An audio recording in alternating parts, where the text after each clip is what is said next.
siyang alam. And pagsasabihin niya in public, magagalit ang mga drug lords sa kanya. The previous administration, kung sino man ang involved, magagalit din sa kanya. The present administration, mapiktuhan yung ongoing investigation sa Congress dahil iba ang sasabihin niya salungat doon sa mga sinasabi ng mga witnesses. So magagalit ang present administration, the more na maging ma-endanger yung ma-compromise yung safety niya and security. So nabuo sa isip niya and he finally decided sa presidente lang siya magsasalita.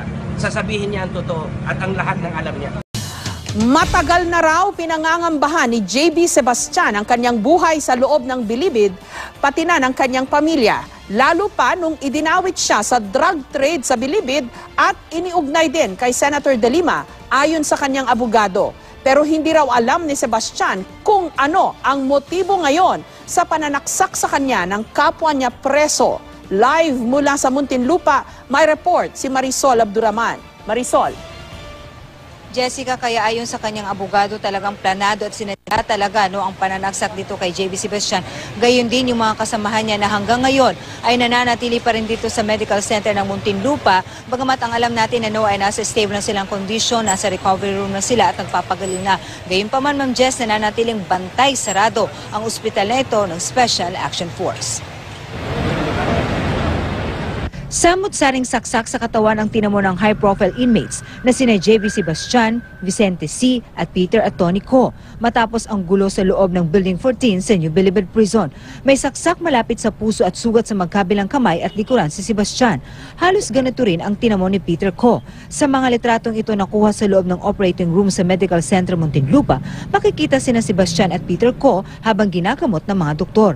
Pareho silang nakaligtas sa mga saksak, gayon din si C. More or less nasa chest sa heart ang consideration na tama So fatal. Yung ang habol natin is yung fatality ng mga injury. Mas malaki. More of ice pick. Yung ice pick, yung maliit, matulis, diretso. Sinaksakan, diretso sa tagos.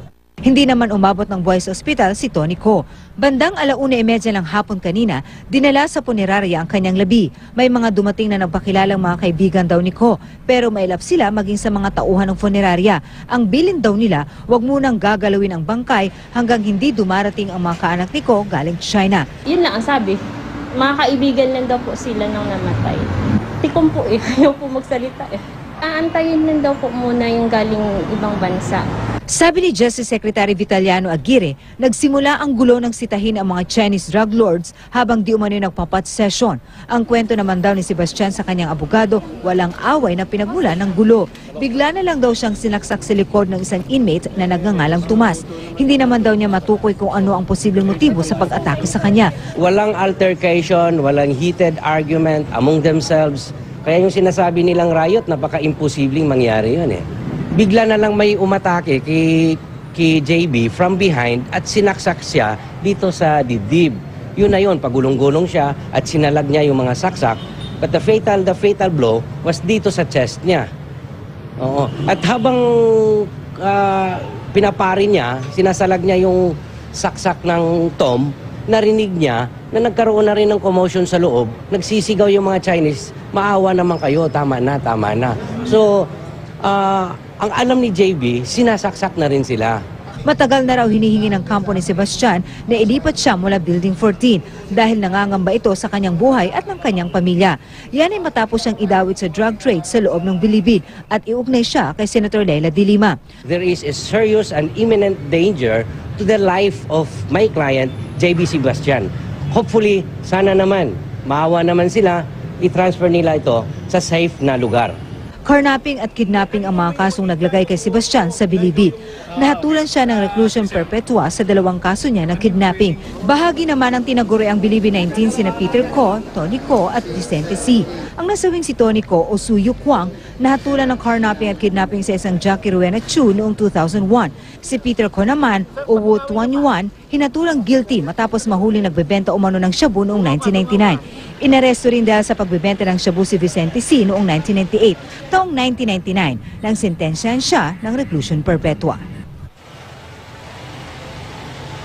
Jessica, alam mo bago tayo sumempe pa with, a few minutes before 9 o'clock ngayon ay nakausap natin ang asawa nitong si Tonico at gaya ng sinasabi ng abogado ni JB Sebastian, hindi rin daw siya kumbinsido na nagkaroon ng gulo sa loob ng Building 14 at ayon sa kanya dapat daw itong maimbestigahan dahil wala raw hustisya ang nangyari doon sa kanyang asawa. Narito ang kanyang panayam.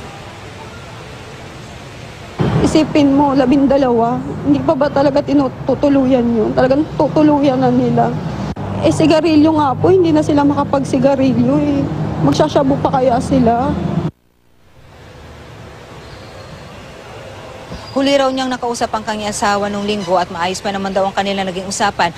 Wednesday kasi supposedly ang first day ng dalaw doon sa Building 14 or the whole New Bilibid prison. Pero yun nga, yung supposedly sana na magiging dalaw nila kanina ay past 10 na raw, nabalitaan niya kanina. At gaya nga ng mga asawa ni Tonico, Ma'am Jess, nangangamba ngayon ang ilang pang asawa ng mga inmates na nandoon ngayon sa Building 14 dahil wala raw silang balita at we understand naka-lockdown ngayon doon. So hindi raw nila alam kung ano ang posibleng mangyari sa kanilang mga asawa. Jessica. Marisol, ano ang medical bulletin dito sa iba pang mga sugatan kay Sebastian, kay Peter Ko at yung iba pa? Alam mo, Ma'am Jess, once lang talaga nagbigay ng medical bulletin itong ospital. Kanina, sinabi nila sa atin na mga around 2:30 na maayos ang kanilang kalagayan, stable lang, pero talagang they're in close observation dahil yun nga, hindi basta-basta raw ang kanilang mga tinamong sugat. Sinasabi nila parang ice pick nga raw ang tumama at mga fatal ang kanilang mga tama. Kaya dapat daw talaga itong bantayan. Maswerte na nga lang daw na nakaligtas ang mga ito. So, yun, kailangan pa rin sila i-obserbahan. At sinabi naman na mukhang kakayanin naman daw ng ospital dahil kanina alam natin na merong request ang kampo ni Sebastian na mailipat siya sa ibang ospital, pero ang sabi ng ospital, kaya naman daw ng kanilang mga facility dito kung ano man ang kondisyon ng 3 inmates ngayon, kaya naman daw nito, so there's no need for them to be transferred sa iba pang tertiary hospital. Jessica. Nakapagsalaysay ba itong mga sugatan na ito kung anong nangyari sa kanila, even through their lawyers, kung hindi man direktang nakausap ng media itong mga to? Marisol? Talagang, alam mo, Ma'am Jess, sa sobrang higpit, pupunta nga lang tayo sa pinto ng emergency room ng ospital. Talagang tinataboy tayo literally, Talagang bantay, sarado, napakahigpit ng mga sapong. Gaano sila kahigpit doon sa New Bilibid Prison, ganon din ang security na kanilang pinapatupad dito. Buti na lamang nagkaroon tayo ng chance na magkaroon ng balita doon kay JB Sebastian sa pamamagitan ng kanyang abogado. So siya lamang talaga, Ma'am Jess, ang ating nakuhanan kung ano talagang nangyari. At yun nga, ang sinasabi nga nitong abogado ay wala naman daw talagang nangyaring gulo. Nagulat na lamang sila nang biglang may nanaksak sa kanilang likod. Bukod dyan, nakausap natin ang isa pang inmate na unfortunately nga po ay napatay itong si Tonico at base daw doon sa kanyang mga nalaman, wala naman daw talagang nangyaring gulo. Siya mismo hindi raw siya kumbinsido dahil wala naman daw yung sination ng mga Chinese na mag-engage dito sa gulo. Hindi rin daw totoo ayon sa kanila na nagkaroon ng pot session dahil kahit sila daw na mga misis na dadalaw doon ay pinaghuhubad maging ang kanilang underwear. And sorry for saying this, pinapabuka para to make sure na wala raw yung kanilang mga legs, to make sure na hindi sila makakapagpasok ng kontrabando. Gaya na lamang nitong shabu dahil ganun daw kahigpit, kaya napaka-imposible daw na magkakaroon ng pot session gaya ng sinasabi. So itong asawa lamang ni Tonico at yung abogado ni Sebastian lamang ang ating nakuhanan dahil hindi talaga tayo nagkaroon ng pagkakataon na makalapit. Although we understand, may mga kamag-anak po silang dumalaw kanina dito sa ospital, Jessica. Pero itong abogado ni Sebastian, nakausap niya si Sebastian at nasabi niya yung kanyang bersyon ng nangyari. Tama ba, Marisol, yung intindi ko? That's right, Ma'am Jess, kasi among sa kanila na 3, itong si Sebastian ang medyo mas nakakausap kanina. Si Peter Ko, for a time, naging 50-50 ang kanyang kondisyon actually. Tapos ito naman si Vicente C, ay hindi rin ganun ka-okay ang kondisyon. So nung mga time na yon, nung dinala sila dito, mga few hours after that, si Sebastian ang nakakapagsalita according to Bucor mismo. Kaya naman nakausap siya ng kanyang abogado at ito ang pinarating sa atin ng kanyang abogado na base sa sinabi sa kanya ni Sebastian, ganun nga daw ang nangyari. Kasi nga, narinig lamang natin ng Bucor kung ano daw ang nangyari, yung kanilang version. Ika nga, na nagkaroon ng gulo, pero nalaman natin mula sa abogado ni Sebastian na base daw sa pagsasalaysay sa kanya ni Sebastian, ganun nga ang nangyari. Walang gulo at bigla na lamang daw silang pinagsasaksak, Jessica. Maraming salamat sa iyo, Marisol Abduraman. Samantala, sa mga oras na ito, balikan muna natin ang aming kasamang si George Bandola mula po sa Muntinlupa. Kaugnay pa rin ang naganap na riot sa loob ng New Bilibid Prisons. George? After being mga kaibigan, si Dr. Uriel Halum, ang Medical Director ng Medical Center Muntinlupa. Pakinggan natin. Malapit sa chest area. Sa may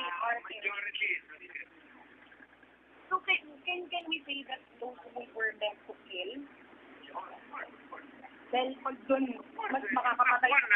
One turning point din ang arrival. Dahil sa chest? Yeah, the same injury.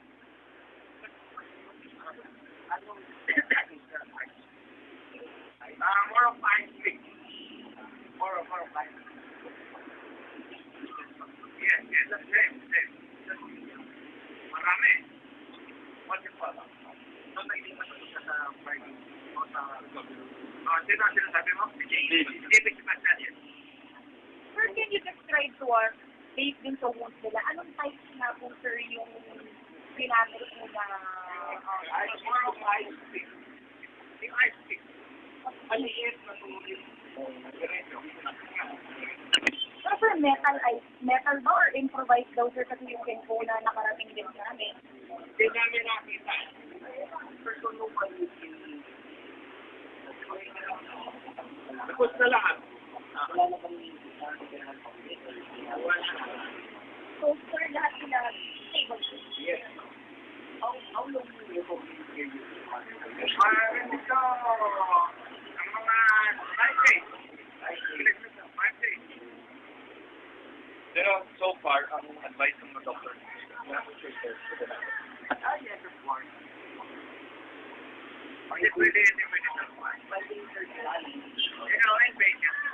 Were the patients talking with the JB? Paano nangyari? Did they say how it happened? Ay, wala. Just do an interview. All of them are conscious now. Of course. There's a facility that goes naman na kailangan ng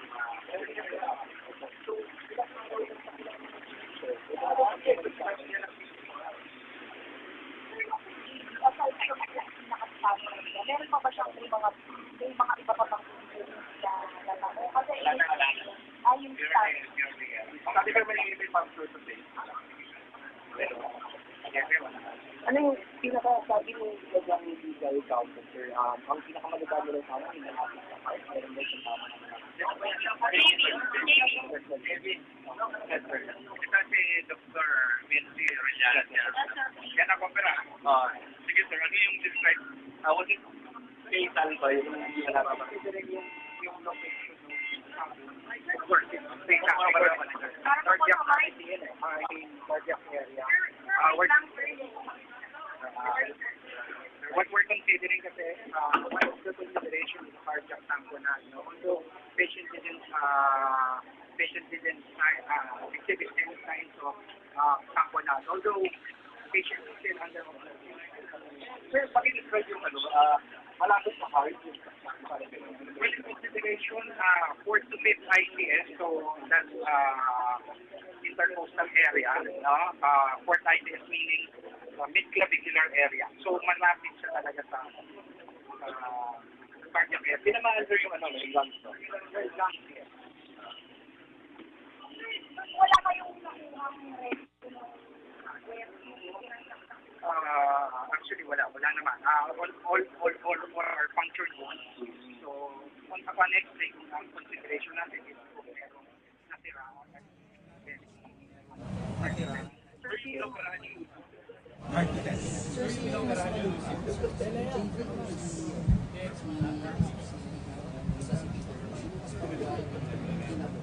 Well, for all it's worth, both sila under observation kasi yung mga saksak nila or kaya yung punctured area, almost the same Both Peter and Sebastian, JV, almost halos lahat siya doon sa cardiac area.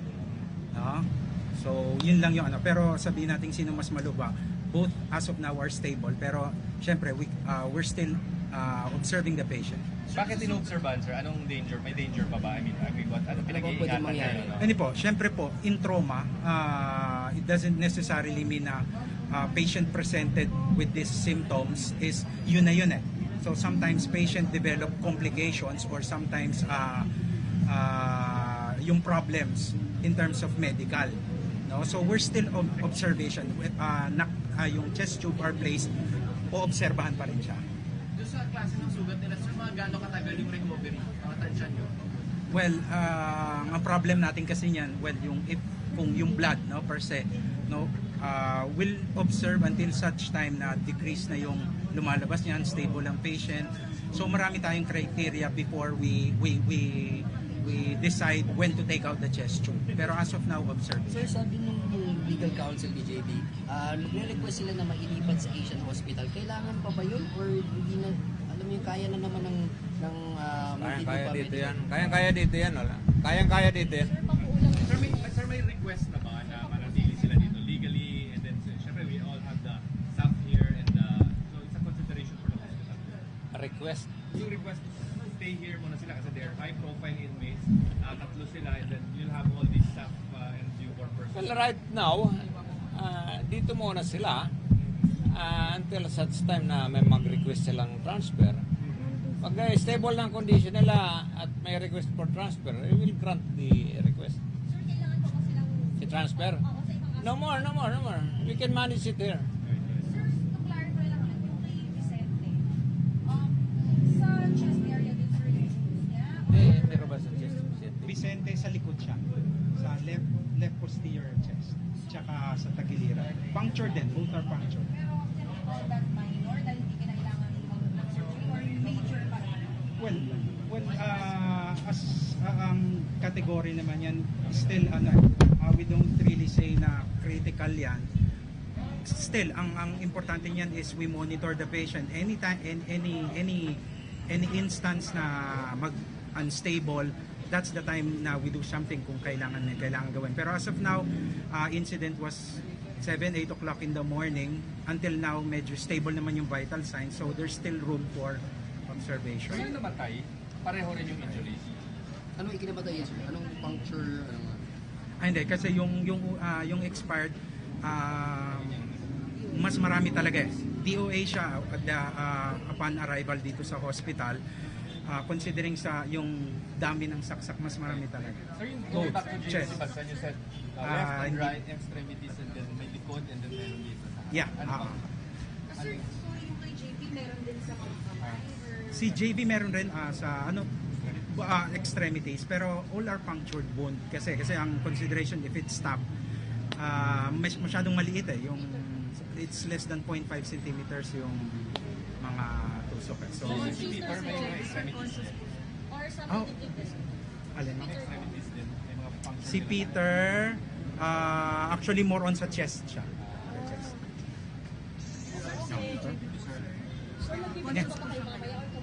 Stable as Tomorrow of now. na lang. Nasa recovery room. Okay. So, thank you. 12 o'clock, same time. Number? Yeah, so we can get 0917 861 53 07. Telephone ng girlfriend.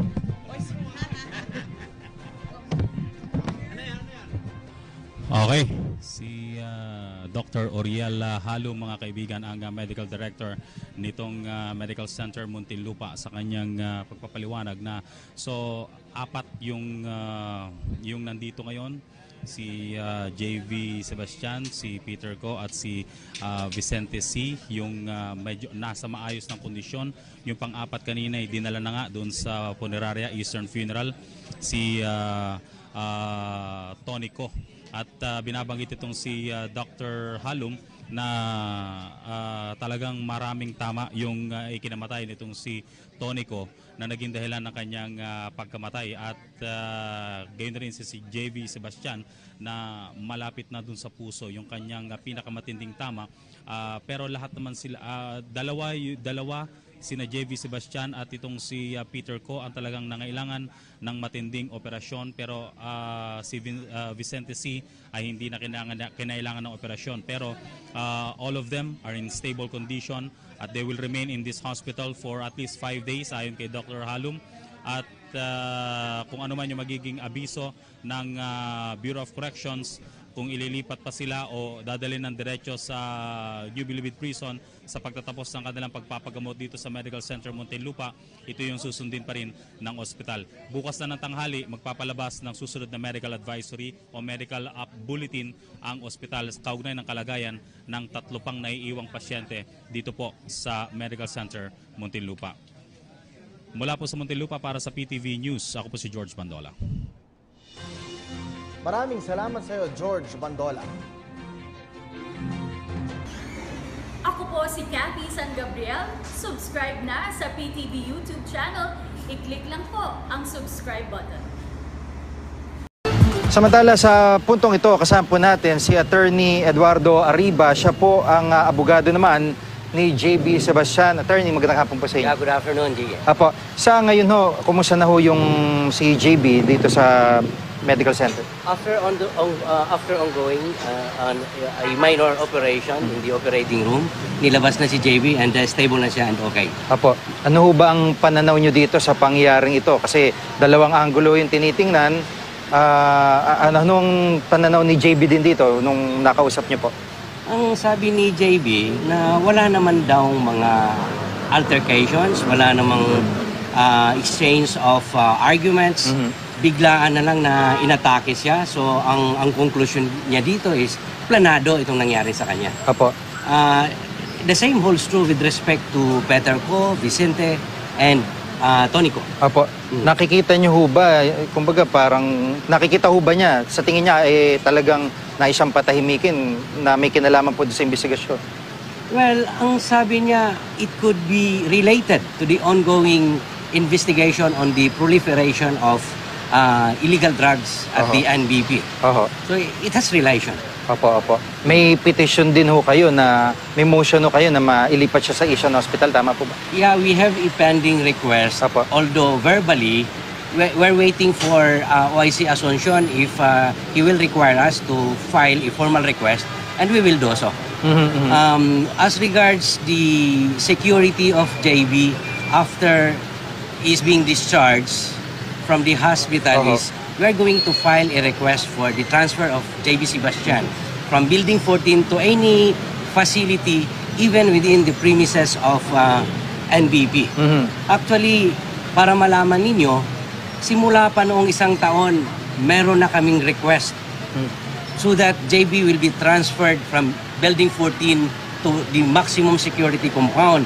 Because alam natin at alam ng lahat na prior to the transfer of JB Sebastian to Building 14, binomba, hinagisan ng granada ang NBP, yung maximum security compound, and JB Sebastian was the target. Kaya nag-request na kami na i-transfer na siya. But unfortunately, yung request namin ay final with the former director of the Bucor was denied. Nag-file ako ng another request addressed to the Secretary of Justice Kagiwa during his time. The request was referred back to the Bucor, and the Director of the Bureau of Corrections denied the request on the grounds na interagency naman daw ang nagpa-transfer kay JB Sebastian from the maximum security compound to the Building 14.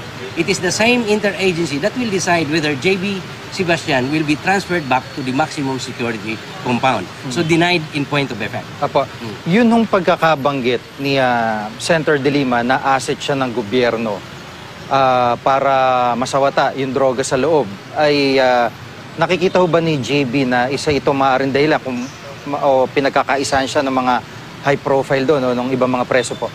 Well, regarding this, I talked to JB 30 minutes ago. Apo. Ang sabi niya, hindi niya pwedeng i-confirm itong mga press releases na to. And in fact, sabi niya, napakarami niyang alam regarding drug trade inside and outside NBP. However, ayaw niyang magsalita simply because alam niyang lalong manganganib ang buhay niya dahil magagalit ang previous administration dahil marami nga siyang alam. At kung magsalita siya ngayon regarding or in relation to the ongoing congressional investigation, magagalit sa kanya itong present administration. Kaya ang sabi niya, attorney, ito ang decision ko. Magsasalita lang ako patungkol sa droga or the proliferation of illegal drug trade dito sa bansa natin dahil marami akong alam ng mga drug lord at I am privy to this. Magsalita lang ako sa presidente. Opo. For his safety and security. Opo, yung linawin ko lang po, yung binabanggit nyo, maraming alam si JB Sebastian doon sa droga na may kinalaman sa previous administration. Ano po ibig niya sabihin tungkol po doon? Well, yun nga... Meron ba mga sangkot na matataas na opisyal maliban po sa isinasangkot ngayon na si Senator De Lima? Meron pa ho ba siyang nabanggit sa inyo? I cannot make an elaboration on this because it is JB that would tell to the President Apo. if given the opportunity yung mga nalalaman niya. Apo. Pero sa nabanggit po sa inyo, yung po ba'y halimbawa, diretso sa Presidente, Executive Secretary, ano po ang nabanggit niyo po? Ang gusto niya mangyari kasi ang sabi niya, nangyari na sa akin ngayon yung kinatatakutan ko before. Apo. So in other words, it is beyond doubt na there is an imminent and serious danger and threats sa buhay niya. So kung magsasalita pa siya, lalong ma-expose siya sa danger. Kaya magsasalita lang siya sa presidente. So ibig sabihin, kung kumbaga private yung magiging usapan po nila ng presidente at hindi po lalabas sa media, ganun po ba yung yun hindi nga na sa po ang gusto investigasyon? niyang mangyari. For in the interest of his safety and Apo. security Apo. and para naman maiwasan niyang lalong malagay sa panganib Apo. ng buhay. Hindi lang buhay niya kundi buhay din ng pamilya niya. Apo. Ang klaro po dito ay hindi na siya babalik nung dati niyang selda at magpapalipat na po siya. Yun yung gagawin namin. That would be our next step. Apo. Asking or requesting the Bucor for the transfer of JB dahil nangyari na nga. So, hindi na natin pwedeng questionin kung may threats to his life. Andiyan na yan. Nangyari na. Apo. Attorney, nakikita ho natin mula dito, no, palibot, second floor ng katabing building ng ospital ng SAF ang area. So, ganun po kahigpit yung seguridad na nakalatag para sa kanya, sa kanila po? Well, yun nga ang nakapagtataka kung ano yung higpit ng seguridad na nakita natin ngayon. Base sa experience ko, every time na papasok ako sa NBP 14, ganun din sila kahigpit. And yet, nangyayari itong mga ganitong pangyayari. So, insofar as JB is concerned, hindi na siya safe ngayon. Hindi na, kahit andyan yung presence ng SAF, hindi naman natin I will not underestimate the capacity and the capability of SAF. However, dahil nangyari itong insidente nito, it is not remote that another incident threatening the life or endangering the life of JB would still happen. Opo. Maraming salamat po sa pagkakataon. Si Attorney Ed Arriba, ang abogado po ni JB Sebastian. Maraming pang salamat po. Magandang gabi, Visayas. Magandang gabi, Mindanao. Patay ang drug lord na si Tony Co sa riot sa New Bilibid Prison sa Muntinlupa kaninang umaga. Sugatan naman ang dating asset daw ng gobyerno na si JB Sebastian, pati 3 pang ibang tinatawag na high-profile inmate. Dalawang bersyon ang lumalabas. Ang una, magkagulo raw nang sawayin ang grupo ni Co na nahuli umunong nagsasyabu. Ayon naman sa ikalawang bersyon, tahimik lang nanonood ng telebisyon si Sebastian nang bigla siyang sugurin. Wala ring nakitang syabu ang mga nag-iimbestiga. At mula po sa Muntinlupa, nakatutok live si John Consulta. John. Mike, Vicky, dalawang bersyon ng kwento ang lumalabas ngayon sa isinasagawang investigasyon sa nangyaring riot ng mga inmate sa Building 14 kung saan ikinamatay ng isa at ikinasugat ng 3 high-profile inmate sa loob ng New Bilibid Prison. Bakas pa ang dugo sa loob ng Building 14 sa New Bilibid Prison matapos mag-riot ang 7 preso kaninang umaga. Ang ice pick na ito ang sinasabing isa sa ginamit sa riot kung saan namatay ang presong si Tony Co at ikinasugat ni JB Sebastian, Peter Co, Vicente C at Clarence Donggail. Pare-parehong mga preso din. Nangyari ang insidente mag-aalas 8 ng umaga. Sabi ni Justice Secretary Vitaliano Aguirre II, nagsimula ang gulo nang sitahin ni Donggail ang mga nahuling nagsasyabu na sina Peter Co, Tony Co at Vicente C bago nagkaroon ng riot. Parang dun sa kwarto ng inmate yun at tapos pumunta dun sa kwarto na ni JB Sebastian, itong si Major Tunggail. At yun, sinasabi rin siguro niya na nagsasabu itong mga chicks. Hindi na tagalan, pumasok itong si Tony Ko at tinugod ng saksak itong si Major Tunggail. Kahawig ito ng kwento ni Donggail. Sabi niya, pasado alas 7 ng umaga nang makita raw ng inmate na si Edgar Cinco na nagsasabu mga Chinese drug lord na sina Peter Ko, Tony Ko at Vicente C. Isinumbong daw ito ni Cinco kay Donggail na dating police chief inspector. Kaya nagpunta si Donggail sa kwarto ni Tony Ko para sawayin ang pagdroga ng tatlo. Si Tony Ko naman daw sumugod sa may common area kung saan nanonood ng TV si JB Sebastian at Donggail. Dito na raw nagsimula ang rumble. Huwag niyo naman gagawin yan dito kasi lahat tayo madadamay kung malalaman ng mga staff o yung Bucor yan ginagawa nyo. So umupo na siya dun sa nanonood ng TV. Maya't maya, sumugod si Tony Ko kay Donggail at doon na nagsimula yung riot. Ang ikalawang bersyon ng pangyayari, ayon naman kina Peter Ko at JB Sebastian, nanonood lang daw ng TV sa common area si Sebastian nang saksakin siya sa likod ng isang inmate na si Tomas Donenya. Habang nagpapambuno raw sina Sebastian at Donenya, nasa kabilang kwarto raw ang mga Chinese drug lord na sina Peter Ko, Tony Ko, Vicente at Donggail na nagsisigawan. Ayon kay JB, habang sinaksak ni Doninya si JB sa likod, naririnig na niya na sumisigaw yung mga Chinese sa loob na maawa ka, maawa ka. Meron mo ba nakuha mga drug paraphernalia? Sa initial po namin, sa pagdating po namin doon as first responder, wala po ni anuman kaming nakuha ang bagay na mag-uugnay sa droga. Nagsasagawa ngayon ng sariling investigasyon ang Special Action Force para malaman kung paano nakapasok ang droga at ice pick sa loob ng Building 14. I'm confident wala nang nakakapasok dyan dito sa higpit ng mga Special Action Force na nakabantay doon. Pero hindi ko masiguradong wala nang naitatago. Kasama sa investigasyon kung sino ang nagsimula ng gulo at ano ang motibo. Aalamin rin kung sino ang may hawak ng mga ice pick at sino nakapatay kay Tony Ko. Pinag-aaralan na ng Bucor ang paglilipat sa mga magkakaaway na high-profile inmate para maiwasang maulit ang nangyaring riot. Mike Vicky, 5 ice pick at patali mga na-recover nga ng Special Action Force nang sagawa nila ang kanilang paghahalugog sa loob ng Building 14 matapos ang riot. Samantala nagkaroon na ng pagkakataon noong isang taon ang GMA News na mabisita ang loob ng Building 14. Yan ay bago ikulong doon ang tinaguriang Bilibid 19. Ang loob ng gusali, Mike, tad-tad ng mga CCTV, hagip ng mga CCTV, mga hallway, mga common area at may mga nakatutok din sa mga selda.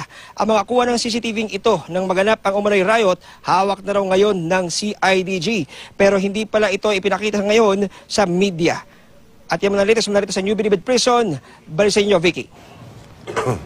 Maraming salamat sa iyo, John Consulta. Calisthenics in the morning, no? But it was postponed at the Building 13 because of the heavy rains, no?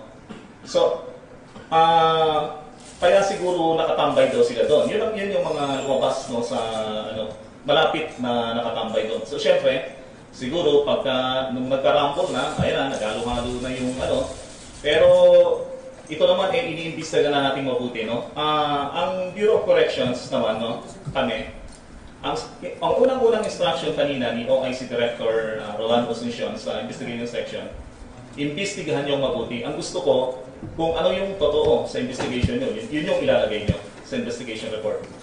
Sir, can you confirm or deny this? Kasi ang mga iba pong mga ubog-ubog na nangyari, si JB Sebastian po yung sumugod dun sa ibang mga inmates. We really don't know din po kung sino. Pero ang sinasabi po, sinugod ni JB because of the house hearing. Can you confirm that, sir? Okay, hindi ba itatanong natin yan, no? Alam niyo naman sa mga ganong, maraming naglalabasan, no? Kaya nga, kinakailangan natin imbestigahan yan, eh. Kasi pag hindi natin inimbestigahan yan, kasi kami, as much as possible, we don't believe right away, no, to any rumors or any statements made. But we have to evaluate that very urgently. Kinakailangan natin i-evaluate lahat yan. Hindi pwede, in the investigation, you have always to come out, no, with pieces of evidences. Ano ba yung matibay na mag-link talaga sa mga statements na mag-corroborate sa mga ganitong pananalita. So titingnan natin lahat ng angle.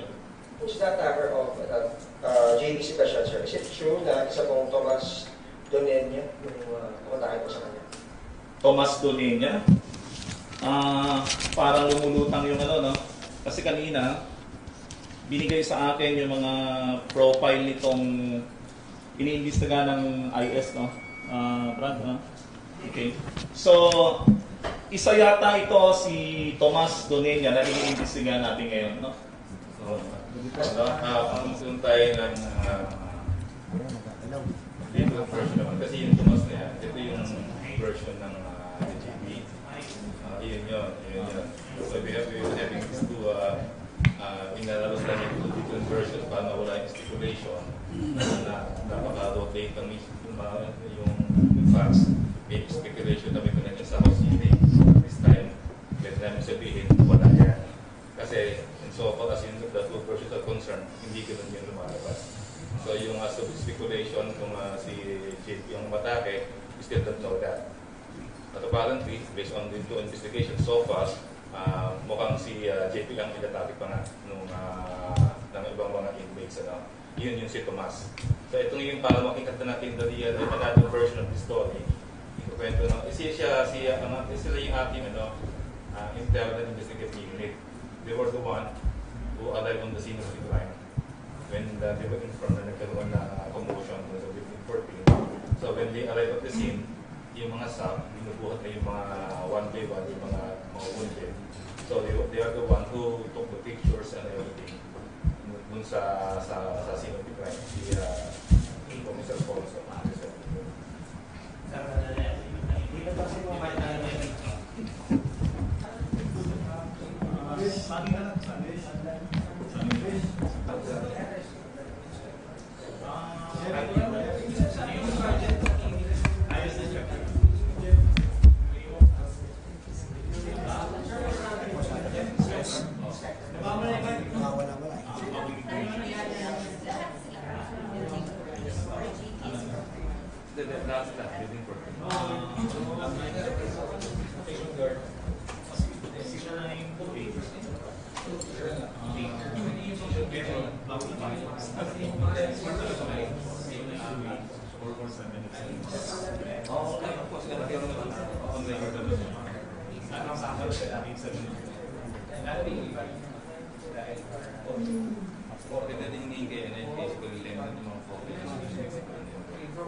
Sir, at around 8:15, naka-receive po kami sa investigation section ng call from the operation center na meron nga daw pong nangyari insidente sa Building 14. At around 8:20, apat po kaming investigador na dumating sa Building 14. Pero hindi na po namin inabutan doon si JB Sebastian, Peter Ko, at si Tony Ko, at si Vicente C. Naitakbo na po sila sa ospital. Pagdating po namin doon, una naming nakita sa pintuan po ng mess hall ay may bakas na po ng mga dugo. Hanggang po sa kubol ni Tony Ko at hanggang sa CR meron din po mga bakas ng dugo. Sa ibabaw po ng higaan ng kama ni Tony Ko ay nandun po ang isang bali na ice pick. At ang mga kumot po at ang ibabaw ng kama ay may mga bahid ng dugo. Pagkatapos po namin sa Building 14 ay dumiretso po kami sa MCM sa Medical Center Muntinlupa. At doon ko po nakausap si JB Sebastian at si Peter Ko. Sa initial interview ko po kay JB Sebastian, sinabi niya po na ang sumaksak sa kanya mula sa likod ay si Tomas Donenia.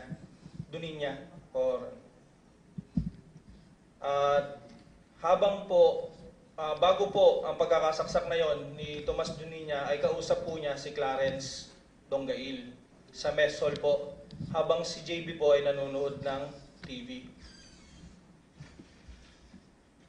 After po na bago po ang pananaksak ni Tomas Donenia, dumating po si Peter Ko around 7:30, dumating po si Peter Ko kasama si Vicente C.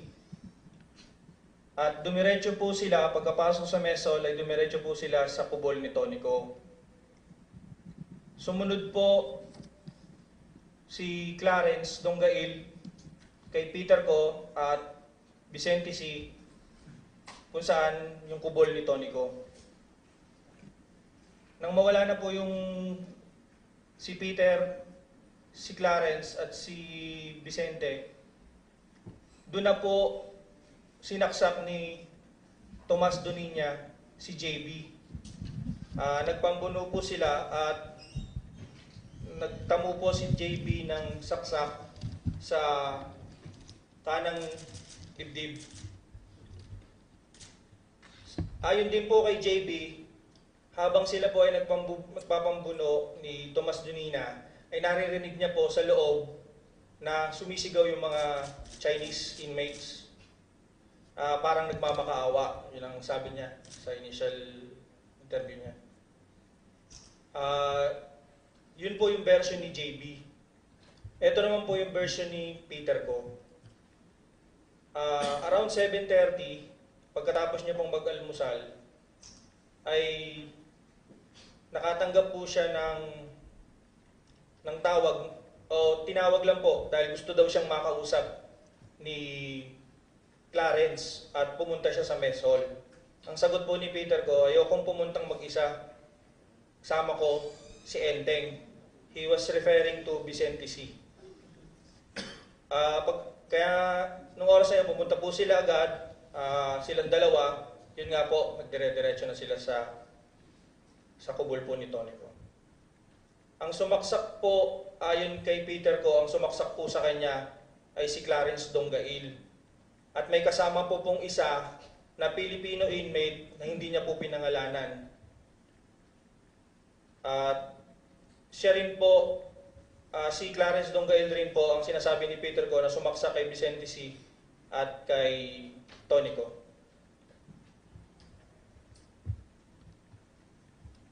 Po sa post-crime investigation, meron po ba nakuha ang mga drug paraphernalia? Sa initial po namin, sa pagdating po namin doon as first responder, wala po ni man kaming nakuha ang bagay na mag-uugnay sa droga. So, will that dispute yung pong unang angulo na nang huling nagpapat-session po yung tatlo?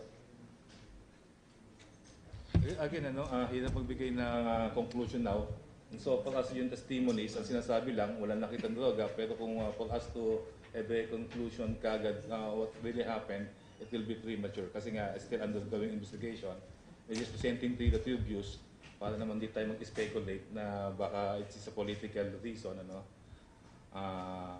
Hintayin lang natin matapos. Ang sabi naman ng CIDG, once na magbigay ng go signal yung doctor, within a week, lalabas nila yung kanilang full investigation. So the list will be at least next week daw.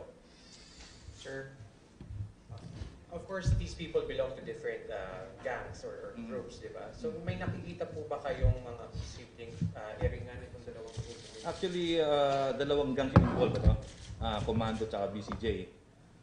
JP being a member of Commando, Clarence is a member of BCJ, and then si Peter Ko, and then Vicente C is also a member of Commando. Si Tonico, I believe, is a former Commando ata, naging BCJ na din. Si Antonio ata is a Commando member, is a GI. So may tatlo yung nag-interplay dito, so mahirap i-speculate na baka nagkampihan o nag-ano sila. Kasi may ibang involved din na nag-iisa yung GI nga, yung sumaksak kay JB, si Tomas. Pero it could be one, pwedeng tingnan na angulo yan kung ano. Pero sir, what are the plans now? Kasi may drug angle nga po tayo. Is it subject po ba to drug test? Yes, of course. Kausap ko lang kanina si Superintendent Rabo. Sinabihan ko sa kanya para naman at least fresh pa yung kung if ever there will be traces of shabu, dapat mag-undergo kagad ng drug test actually sa buong sa lahat ng inmates sa Building 14, pero unahin nyo na yung mga nasa may hospital. Sir, in as much as meron pong tatlong version lumalabas doon sa... Actually, titignan mo parang hindi siya tatlong version eh. Nagko-collaborate yung sinasabi ni JB tsaka ni Peter ko eh.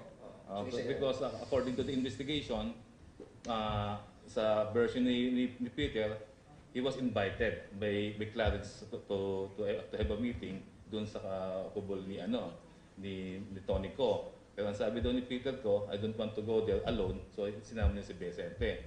So sa version ni JB, ganun din eh. Yung tatlo nasa loob na, tapos bigla daw pumasok si Clarence doon sa, as soon as Peter and Vicente arrived doon sa kubol ni Tony Ko, si Clarence pumasok doon sa kubol. So from there, ay nangyaring stabbing incident. So kung makikita mo halos pareho si Peter Ko. Ang talagang naiba lang talaga yung version ni Clarence. Sir, with these conflicting versions, hindi ko kaya vital po ngayon yung content ng CCTV? Yes, of course. That's why until this time, kaya kanina sinasabi ko lang, although di namin pwede ilabas at this time kasi nga still undergo investigation, gusto din makita rin ng CIDG, ibibigay din namin sa CIDG yun. Ang hirap lang kasi ilabas sa media ngayon yan, baka magkaroon ng iba't ibang uri ng speculation, interpretation, everything. Let it be handled by professional people na kaya mag-analyze ng CCTV footages. Sir, I don't mean to be pushy, sir. Baka naman pwedeng kahit part lang ng CCTV makita namin. Papakita na siguro namin dun sa mga version na sinabi papakita lang muna natin siguro yung nakuha mga still pictures. Kahit hindi po full, yung bawa lang, yung proof lang kung sino dun sa kanila yung nagsasabi ng totoo. Sir, ito 1 week lang sinasabi ng CIDG. Let's wait for that. Thank you, sir. Sir, sir, yung sinasabi naman na version ni JB na may sumaksak sa kanya sa likod, does it mean na siya talaga yung target? Mahirap mag-speculate kasi pag gano'n ang mga tanong natin, nag-speculate na tayo eh, no? Hindi natin alam kung ano talaga what really happened. It could be may usapan si Clarence, following yung theory ni JB.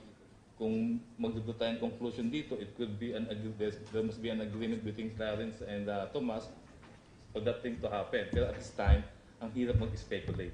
Let it be handled by professional investigators. Walang malinaw. Kasi ang sabi ni JB, as soon as Peter Ko and Vicente C arrived sa kubol ni Tony Ko, parang it appears na may simultaneous na lumabas si Thomas sinaksak si JB. Parang ganon.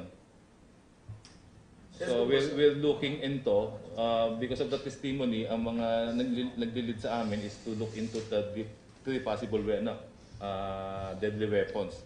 Kasi apparently lumalabas sa kwento, tatlo yung assailant. So definitely there must be three deadly weapons here. Hindi pwedeng isa lang na nakita doon on top of the bed ni Tony Ko.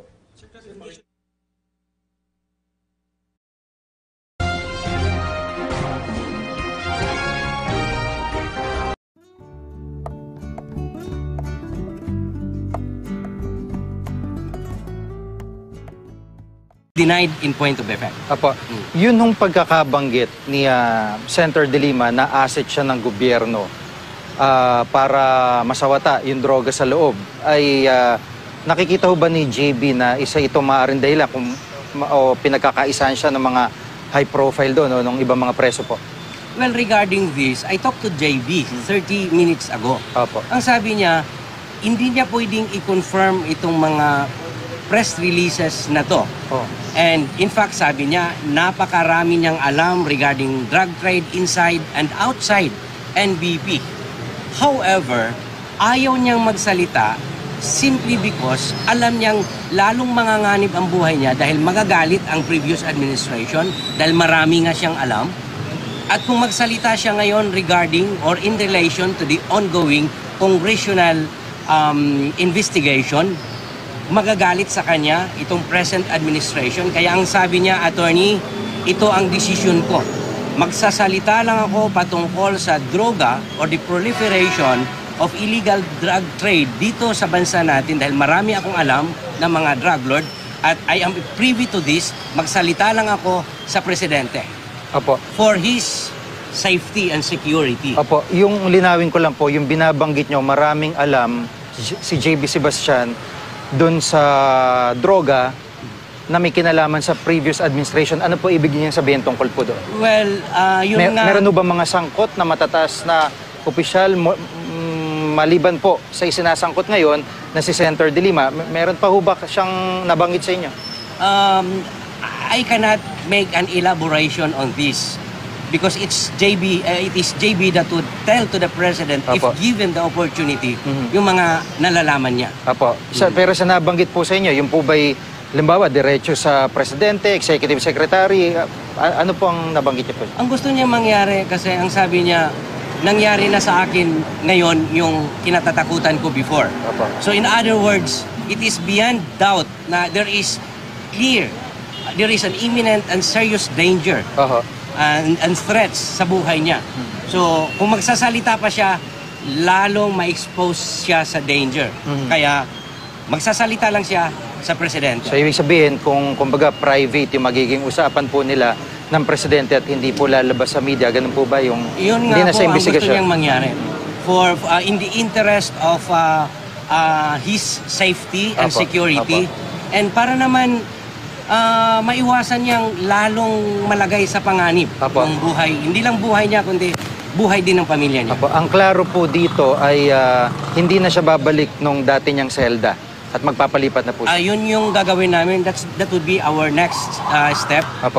Asking or requesting the Bucor for the transfer of JB dahil nangyari na nga. So, hindi na natin pwedeng questionin kung may threats to his life. Andiyan na yan, nangyari na. Attorney, nakikita ho natin mula dito, no, palibot, second floor ng katabing building ng ospital ng SAF ang area. So, ganun po kahigpit yung seguridad na nakalatag para sa kanya, sa kanila po?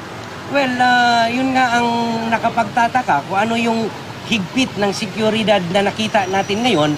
Base sa experience ko, every time na papasok ako sa NBP 14, ganun din sila kahigpit. And yet, nangyayari itong mga ganitong pangyayari. So, insofar as JB is concerned, hindi na siya safe ngayon. Hindi na, kahit andyan yung presence ng SAF, hindi naman natin I will not underestimate the capacity and the capability of SAF. However, dahil nangyari itong insidente nito, it is not remote that another incident threatening the life or endangering the life of JB would still happen.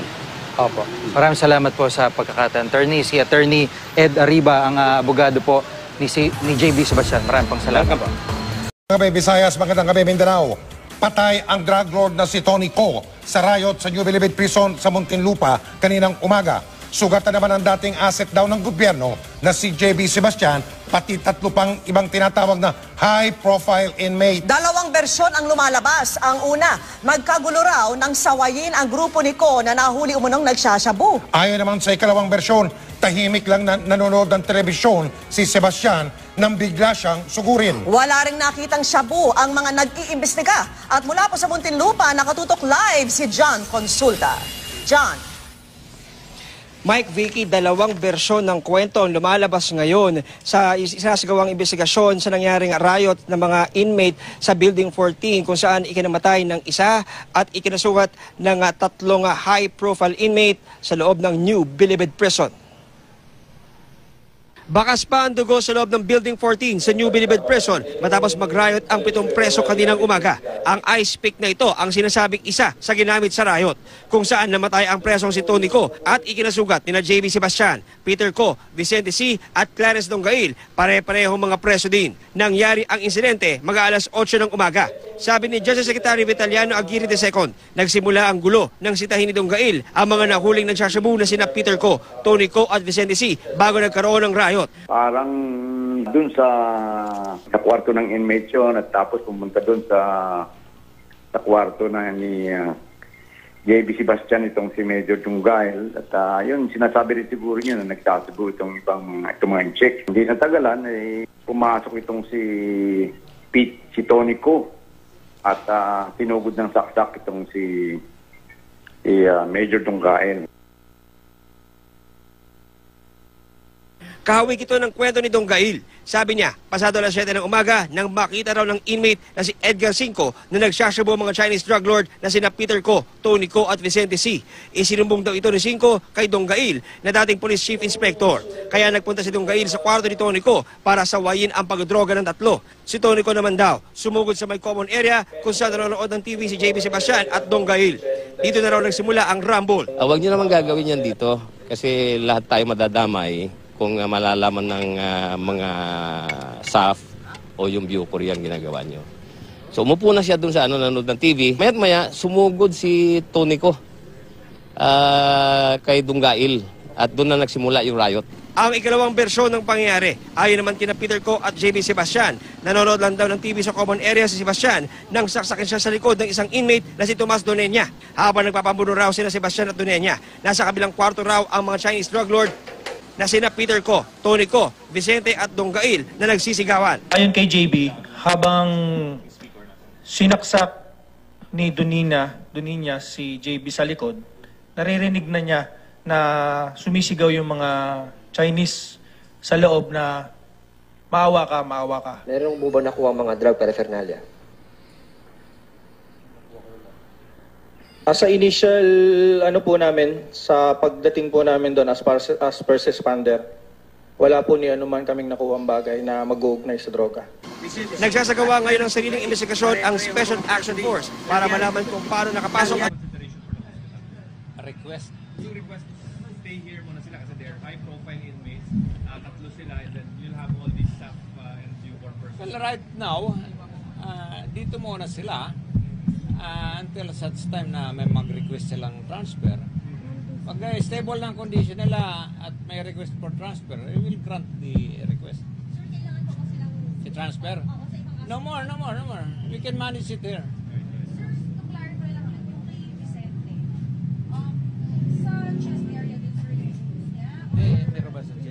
Vicente sa likod siya, sa left posterior chest, tsaka sa tagiliran. Puncture din, both are punctured.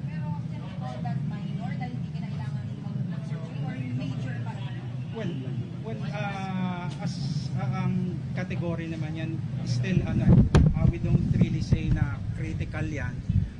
Still, ang importante niyan is we monitor the patient anytime, any instance na unstable, that's the time na we do something kung kailangan gawin. Pero as of now, incident was 7-8 o'clock in the morning. Until now, medyo stable naman yung vital signs, so there's still room for observation. So yung namatay, pareho rin yung injuries? Anong ikinamatay yan, sir? Anong puncture? Hindi, kasi yung expired, mas marami talaga eh. DOA siya upon arrival dito sa hospital. Considering sa yung dami ng saksak, mas marami talaga. So yung back to chest. Sebastian, you said left and right extremities and then may likod and then meron dito sa yeah. Kasi yung kay JP meron din sa mga kamay? Si JB meron rin sa extremities, pero all are punctured wound kasi ang consideration if it's stopped, masyadong maliit eh, yung it's less than 0.5 centimeters yung mga tusok eh. So si Peter may extremities din? Or something alin? Si Peter actually more on sa chest siya. Yeah. Stable as Tomorrow of now. Nasa recovery room. Okay. So, thank you. 12 o'clock, same time. Number? 0917 861 5307. Telephone ng girlfriend ko.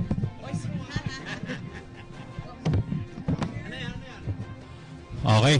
Si Dr. Oriel Halum, mga kaibigan, ang medical director nitong Medical Center Muntinlupa sa kanyang pagpapaliwanag na so apat yung nandito ngayon, si JV Sebastian, si Peter Ko at si Vicente C, yung medyo nasa maayos ng kondisyon. Yung pang-apat kanina ay dinala na nga doon sa Funeraria Eastern Funeral, si Tony Ko. At binabanggit itong si Dr. Halum na talagang maraming tama yung ikinamatay nitong si Tonico na naging dahilan ng kanyang pagkamatay, at gayon rin si JV Sebastian na malapit na dun sa puso yung kanyang pinakamatinding tama.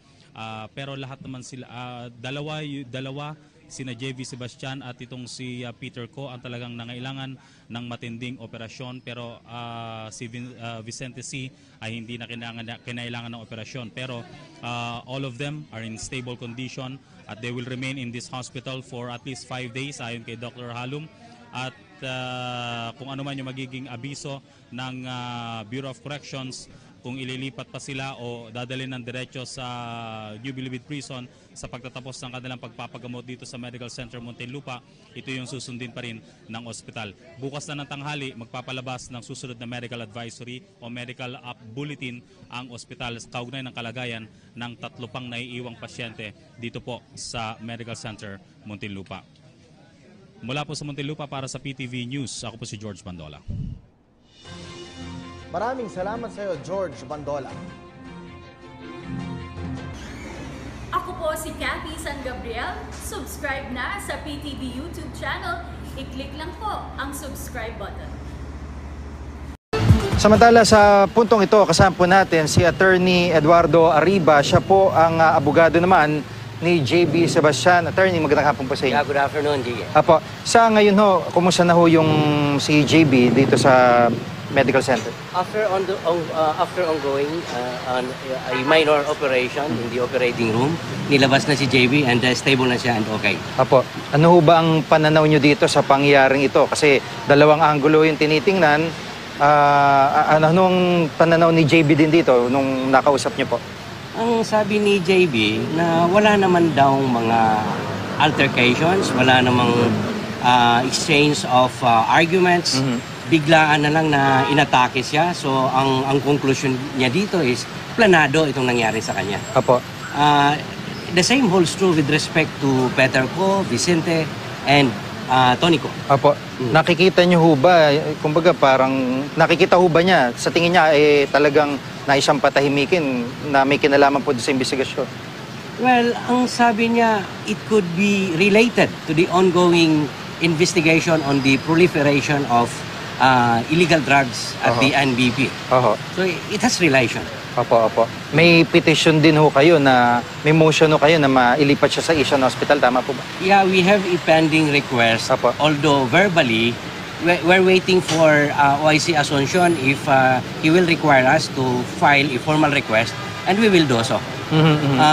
As regards the security of JB after he's being discharged from the hospital, we're going to file a request for the transfer of JB Sebastian from Building 14 to any facility even within the premises of NBP. Actually, para malaman ninyo, simula pa noong 1 taon, meron na kaming request so that JB will be transferred from Building 14 to the maximum security compound, because alam natin at alam ng lahat na prior to the transfer of JB Sebastian to Building 14, binomba, hinagisan ng granada ang NBP, yung maximum security compound, and JB Sebastian was the target. Kaya nag-request na kami na i-transfer na siya. But unfortunately, yung request namin ay final with the former director of the Bucor was denied. Nag-file ako ng another request addressed to the Secretary of Justice Kagiwa during his time. The request was referred back to the Bucor, and the Director of the Bureau of Corrections denied the request on the grounds na interagency naman daw ang nagpa-transfer kay JB Sebastian from the maximum security compound to the Building 14. It is the same interagency that will decide whether JB Sebastian will be transferred back to the maximum security compound. So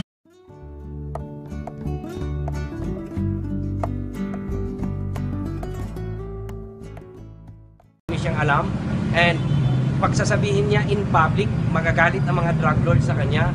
The previous administration, kung sino man ang involved, magagalit din sa kanya.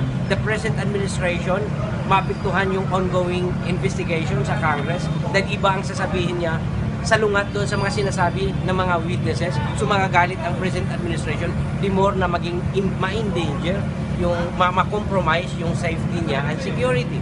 So nabuo sa isip niya and he finally decided sa presidente lang siya magsasalita. Sasabihin niya ang totoo at ang lahat ng alam niya. Matagal na raw pinangangambahan ni JB Sebastian ang kanyang buhay sa loob ng bilibid, pati na ng kanyang pamilya. Lalo pa nung idinawit siya sa drug trade sa bilibid at iniugnay din kay Senator De Lima ayon sa kanyang abogado. Pero hindi raw alam ni Sebastian kung ano ang motibo ngayon sa pananaksak sa kanya ng kapwa niya preso. Live mula sa Muntinlupa, may report si Marisol Abduraman. Marisol. Jessica, kaya ayon sa kanyang abogado talagang planado at sinadya talaga ang pananaksak dito kay JB Sebastian. Gayon din yung mga kasamahan niya na hanggang ngayon ay nananatili pa rin dito sa medical center ng Muntinlupa. Bagamat ang alam natin na ay nasa stable na silang kondisyon, nasa recovery room na sila at nagpapagaling na. Gayon pa man, Ma'am Jess, nananatiling bantay sarado ang ospital na ito ng Special Action Force. Samot-saring saksak sa katawan ang tinamo ng high-profile inmates na sina JB Sebastian, Vicente C. at Peter at Tony Co. matapos ang gulo sa loob ng Building 14 sa New Bilibid Prison. May saksak malapit sa puso at sugat sa magkabilang kamay at likuran si Sebastian. Halos ganito rin ang tinamo ni Peter Co. Sa mga litratong ito nakuha sa loob ng operating room sa Medical Center Muntinlupa, makikita sina Sebastian at Peter Co. habang ginagamot ng mga doktor. Pareho silang nakaligtas sa mga saksak. Gayon din si C. More or less nasa chest sa heart ang consideration na tama So fatal. Yung ang habol natin is yung fatality ng mga injury. Mas malaki. More of ice pick. Yung ice pick, yung maliit, matulis, diretso. Sinaksakan, diretso sa tagos. Hindi naman umabot ng buhay sa ospital si Tony Co. Bandang 1:30 ng hapon kanina, dinala sa punerarya ang kanyang labi. May mga dumating na nagpakilalang mga kaibigan daw ni Co. Pero mailap sila maging sa mga tauhan ng punerarya. Ang bilin daw nila, wag munang gagalawin ang bangkay hanggang hindi dumarating ang mga kaanak ni Co galing China. Yun lang ang sabi. Mga kaibigan lang daw po sila nang namatay. Tikom po ayaw po magsalita Aantayin lang daw po muna yung galing ibang bansa. Sabi ni Justice Secretary Vitaliano Aguirre, nagsimula ang gulo ng sitahin ang mga Chinese drug lords habang di umano nagpapat session. Ang kwento naman daw ni Sebastian sa kanyang abogado, walang away na pinagmula ng gulo. Bigla na lang daw siyang sinaksak sa likod ng isang inmate na nagngangalang Tomas. Hindi naman daw niya matukoy kung ano ang posibleng motibo sa pag-atake sa kanya. Walang altercation, walang heated argument among themselves. Kaya yung sinasabi nilang riot, napaka-imposibleng mangyari yun Bigla na lang may umatake kay JB from behind at sinaksak siya dito sa dibdib. Yun na yun, pagulong-gulong siya at sinalag niya yung mga saksak. But the fatal blow was dito sa chest niya. Oo. At habang pinapari niya, sinasalag niya yung saksak ng Tom, narinig niya na nagkaroon na rin ng commotion sa loob. Nagsisigaw yung mga Chinese, maawa naman kayo, tama na. So, ang alam ni JB, sinasaksak na rin sila. Matagal na raw hinihingi ng kampo ni Sebastian na ilipat siya mula Building 14 dahil nangangamba ito sa kanyang buhay at ng kanyang pamilya. Yan ay matapos siyang idawit sa drug trade sa loob ng bilibid at iugnay siya kay Senator Leila De Lima. There is a serious and imminent danger to the life of my client, JB Sebastian. Hopefully, sana naman, maawa naman sila, i-transfer nila ito sa safe na lugar. Carnapping at kidnapping ang mga kasong naglagay kay Sebastian sa bilibid. Nahatulan siya ng reclusion perpetua sa 2 kaso niya ng kidnapping. Bahagi naman ng tinaguri ang bilibid 19 sina Peter Co, Tony Co at Vicente C. Ang nasawing si Tony Co o Suyu Kwang, nahatulan ng carnapping at kidnapping sa isang Jackie Rowena Chu noong 2001.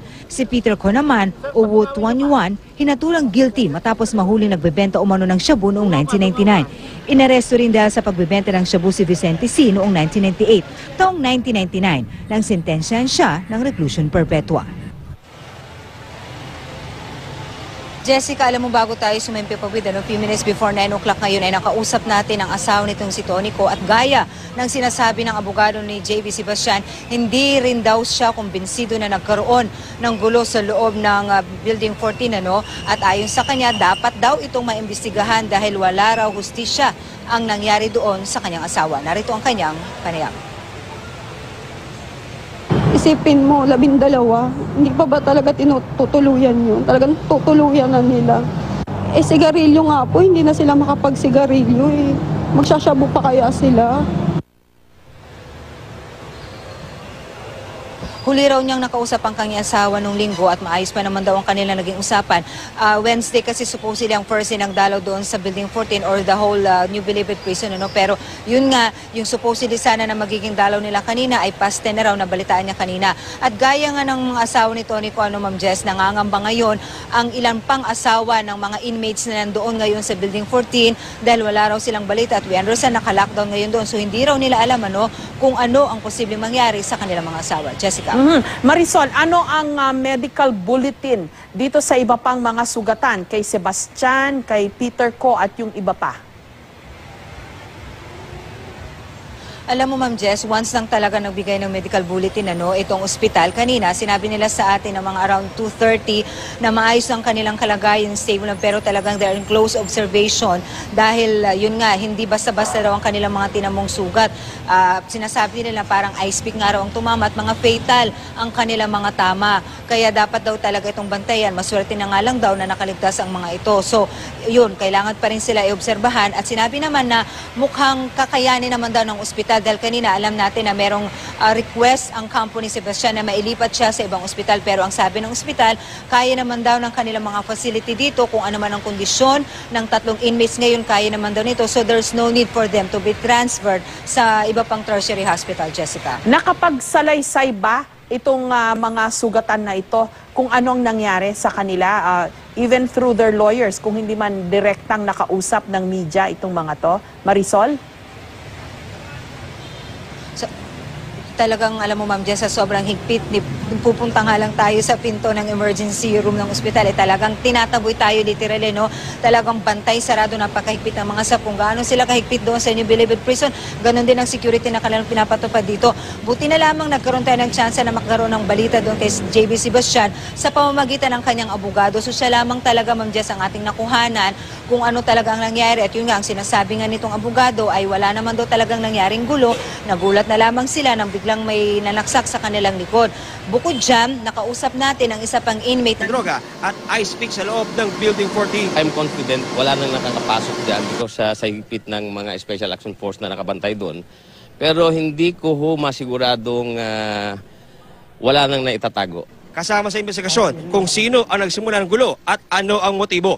Aalamin rin kung sino ang may hawak ng mga ice pick at sino nakapatay kay Tonico. Pinag-aaralan na ng Bucor ang paglilipat sa mga magkakaaway na high-profile inmate para maiwasang maulit ang nangyaring riot. Mike Vicky, 5 ice pick at patalim mga na-recover nga ng Special Action Force nang isagawa nila ang kanilang paghahalugog sa loob ng Building 14 matapos ang riot.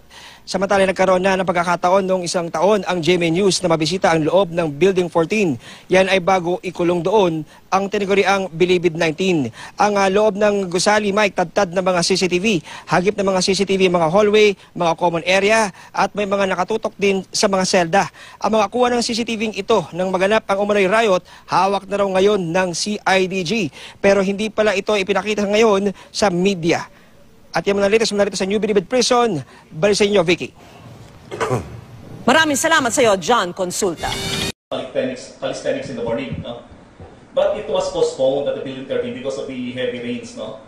So, kaya siguro nakatambay daw sila doon. Yun yung mga lumabas, no, sa malapit na nakatambay doon. So, syempre, siguro pagka nung nagka-rumble na, ayan na, nagalo-halo na yung pero ito naman iniimbestigahan na natin mabuti, no? Ang Bureau of Corrections naman, no, kami, ang unang-unang instruction kanina ni OIC Director Rolando Asuncion sa Investigation Section, imbestigahan yung mabuti. Ang gusto ko, kung ano yung totoo sa investigation nyo, yun yung ilalagay nyo sa investigation report. Sir, can you confirm or deny this? Kasi ang mga iba pong mga umugong na nangyari, si JB Sebastian po yung sumugod dun sa ibang mga inmates. We really don't know din po kung sino. Pero ang sinasabi po, sinugod ni JB because of the house hearing. Can you confirm that, sir? Okay, hindi ba tayo itatanong natin yan, no? Alam nyo naman, sa mga ganong, maraming naglalabasan, no? Kaya nga, kinakailangan natin imbestigahan yan, eh. Kasi pag hindi natin inimbestigahan yan, kasi kami, as much as possible, we don't believe right away, to any rumors or any statements made. But we have to evaluate that very urgently. Kinakailangan natin i-evaluate lahat yan. Hindi pwede, in the investigation, you have always to come out with pieces of evidences. Ano ba yung matibay na mag-link talaga sa mga statements na mag-corroborate sa mga ganitong pananalita. So titingnan natin lahat ng angle. Who's that number of JB Sebastian, sir? Is it true na isa pong Tomas Donenia yung kumontakin po sa kanya? Tomas Donenia? Parang lumulutang yung Kasi kanina, binigay sa akin yung mga profile nitong iniimbestiga ng IS, Brad, Okay. So, isa yata ito si Tomas Donenia na iniimbestiga natin ngayon, Kung tayo ng dito version naman, kasi yung Tomas na yan, ito yung version ng JB. Yun yun. So we have been having these two inalabas lang yung different versions para mawala yung stipulation na napaka-rotate ang yung facts. May speculation na may pinagin sa House hearing. This time, pwede namin sabihin, wala yan. Kasi so far as in the two versions are concerned, hindi ganun yung lumalabas. So yung speculation kung si JP ang matake, we still don't know that. But apparently, based on the investigation so far, mukhang si JP ang inatake pa nga ng ibang mga inmates. Yun yung si Tomas. So itong yung para makikita natin another version of the story. Ikukwento sila yung ating internal investigative unit. They were the one who arrived on the scene of the crime when they were informed na nagkaroon na commotion sa building 14. So when they arrived at the scene, yung mga staff, binubuhat na yung mga one by one, yung mga wounded. So they are the one who took the pictures and everything dun sa scene of the crime. Si Mr. Alfonso.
Sir, at around 8:15, naka-receive po kami sa investigation section ng call from the operation center na meron nga daw pong nangyaring insidente sa Building 14.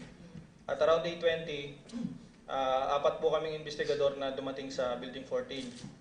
Pero hindi na po namin inabutan doon si JB Sebastian, Peter Ko, at si Tony Ko, at si Vicente C. Naitakbo na po sila sa ospital. Pagdating po namin doon, una naming nakita sa pintuan po ng mess hall ay may bakas na po ng mga dugo.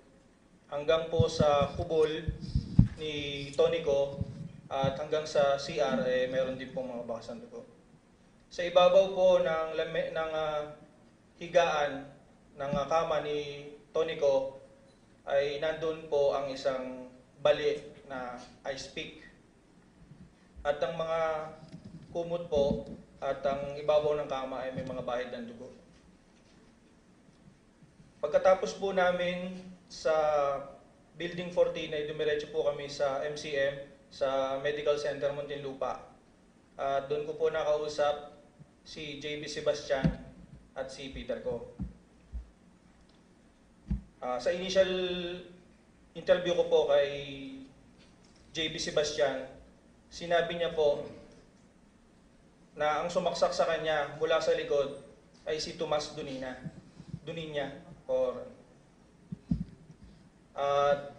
Habang po, bago po ang pagkakasaksak na yon ni Tomas Duninya ay kausap po niya si Clarence Donggail sa mess hall po habang si JB po ay nanonood ng TV. After po na bago po ang pananaksak ni Tomas Duninya. Unfortunately nga po ay napatay itong si Tonico at base daw doon sa kanyang mga nalaman, wala naman daw talagang nangyaring gulo. Siya mismo hindi raw siya kumbinsido dahil wala naman daw yung nature ng mga Chinese na mag-engage dito sa gulo. Hindi rin daw totoo ayon sa kanila na nagkaroon ng pot session dahil kahit sila daw na mga misis na dadalaw doon ay pinaghuhubad maging ang kanilang underwear. And sorry for saying this, pinapabuka para to make sure na wala raw yung kanilang mga legs, to make sure na hindi sila makakapagpasok ng kontrabando. Gaya na lamang nitong Shabu, dahil ganun daw kahigpit, kaya napaka-imposible daw na magkakaroon ng pot session, gaya ng sinasabi. So itong asawa lamang ni Tonico at yung abogado ni Sebastian lamang ang ating nakuhanan dahil hindi talaga tayo nagkaroon ng pagkakataon na makalapit. Although we understand, may mga kamag-anak po silang dumalaw kanina dito sa ospital, Jessica. Pero itong abogado ni Sebastian, nakausap niya si Sebastian at nasabi niya yung kanyang bersyon ng nangyari. Tama ba, Marisol, yung intindi ko? That's right, Ma'am Jess, kasi among sa kanila na tatlo, itong si Sebastian ang medyo mas nakakausap kanina. Si Peter Ko, for a time, naging 50-50 ang kanyang kondisyon actually. Tapos ito naman si Vicente C, ay hindi rin ganun ka-okay ang kondisyon. So nung mga time na yon, nung dinala sila dito, mga few hours after that, si Sebastian ang nakakapagsalita according to Bucor mismo. Kaya naman nakausap siya ng kanyang abogado at ito ang pinarating sa atin ng kanyang abogado na base sa sinabi sa kanya ni Sebastian, ganun nga daw ang nangyari. Kasi nga, narinig lamang natin ng Bucor kung ano daw ang nangyari, yung kanilang version. Ika nga, na nagkaroon ng gulo, pero nalaman natin mula sa abogado ni Sebastian na base daw sa pagsasalaysay sa kanya ni Sebastian, ganun nga ang nangyari. Walang gulo at bigla na lamang daw silang pinagsasaksak, Jessica. Maraming salamat sa iyo, Marisol Abduraman. Samantala, sa mga oras na ito, balikan muna natin ang aming kasamang si George Bandola mula po sa Muntinlupa. Kaugnay pa rin ang naganap na riot sa loob ng New Bilibid Prisons. George? After being mga kaibigan si Dr. Uriel Halum, ang Medical Director ng Medical Center Muntinlupa. Pakinggan natin.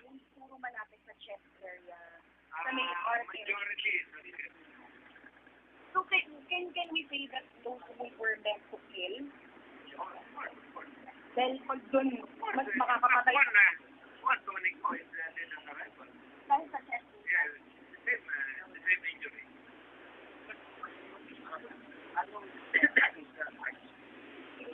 More of ice pick. More of ice pick. Yes, that's same. Marami. What's it called? So, naging siya sa party o sa sino ang sinasabi mo? David Sebastian yan. Sir, can you describe to us, based din sa wounds nila, anong type na po, sir, yung pinamit mo na more of ice pick? Yung ice pick. Maliit na tubig. Sir, metal ba or improvised daw, sir, kasi yung info na nakarating din namin? Hindi namin nakita. Personal tapos na lahat. Wala na kami. So, sir, lahat sila stable? Yes. How long will you go? Ito, ang mga 5 days. 5 days. Pero so far, ang advice ng mga doctor, yes, of course. For the patients talking with the JV, paano nangyari? Did they say how it happened? Ay, wala. We just do an interview. Of course. There's a facility that goes naman na kailangan ng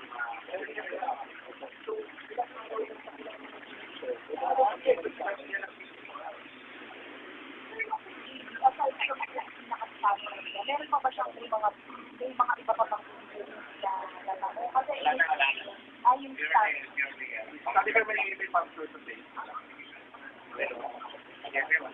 Ano yung pinaka-sabi ng isang legal counsel, sir? Ang pinaka-malagay nila sa amin, yung natin sa part, meron ba yung tama naman?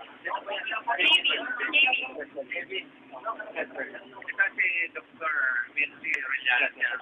Yan ako pera. Sige sir, ano yung describe? Was it fatal ba yung considering yung location of course, it's fatal ba naman ito? Cardiac area. What we're considering kasi, one of the consideration is cardiac tamponade. Although patient didn't exhibit any signs of tamponade. Although patient is still under observation. Sir, pakidescribe yung malapit sa heart. Well, in consideration, 4th to 5th ICS, so that's intercostal area. 4th ICS meaning mid-clavicular area. So malapit siya talaga sa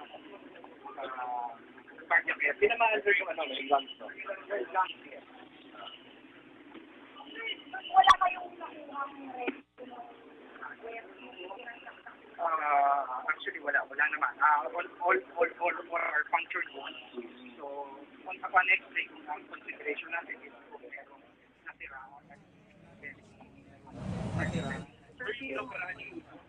Heart test.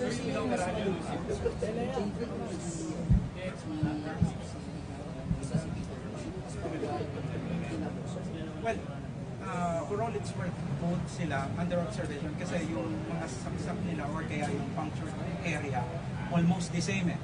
Both Peter and Sebastian, JB, almost halos lahat siya doon sa cardiac area. No? So, yun lang yung ano. Pero sabihin natin sino mas malubha. Both as of now are stable. Pero, syempre, we're still observing the patient. Bakit ino-observan, sir? Anong danger? May danger pa ba? I mean what? Ano pinag-iingatan niya? Ano po, syempre po, in trauma, it doesn't necessarily mean na patient presented with these symptoms is yun na yun eh. So sometimes patient develop complications or sometimes yung problems in terms of medical. No? So we're still on observation. Yung chest tube are placed, o-obserbahan pa rin siya. Doon sa klase ng sugat nila, sir, mga gano'ng katagal yung recovery? Mga tansyan nyo? Well, ang problem natin kasi niyan, well, kung yung blood, no, per se, no, will observe until such time na decrease na yung lumalabas niyan, stable ang patient. So marami tayong criteria before we decide when to take out the chest tube. Pero as of now, observe. Sir, sabi ng legal counsel ni JB, nagre-request sila na mailipat sa Asian Hospital. Kailangan pa ba yun? Or hindi na, alam mo kaya na naman ng kaya dito yan. Kayang-kaya dito yan. Kayang-kaya dito yan.